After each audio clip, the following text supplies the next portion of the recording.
ያላችሁበት የሥራ ድርሻ ላይ ዝም ብላችሁ ታመኑበት። ከታመናችሁ እግዚአብሔር ከዚህ አንስቶ ለትልቅ ያመጣችኋል። አሁን ሁሉም ሰው እኔ ለምሳሌ ሹፌር ነኝ፣ ግን እንዴት ነው መክሊቴን ማወቅ የምችለው ይላል። ሹፌርነት ላይ ዝም ብለህ ተግተህ ስራ። እግዚአብሔር ከዚያ በኋላ ወደምትፈልገው ትልቅ ነገር ከዚያው እንዴት እንደሚያነስህ ያውቃል። እያነበብክ እየተማርክ ያለህበት ቦታ ላይ ታመን ነው። ላንሳላችሁ ምሳሌ። እሺ ዳዊት ምን ይጠብቅ ነበር? በሉ እንጂ በግ ሲመጣ ምን ያደርጋል? ተግቶ ነው የሚጠብቀው።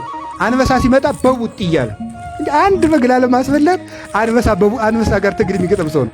ኦሆ የአንድ በግ ነፍስ አሳዝኖት እንደዚህ ዱላ የሚገጥም ከሆነማ እስራኤልን ጠብቅ ብለውማ እንዴት አድርጎ ይጠብቃል? አድርግና ምን አለው እግዚአብሔር?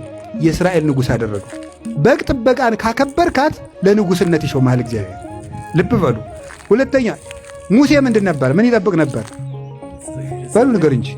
በግ በምድረ በዳ ኦሪት ዘጸአት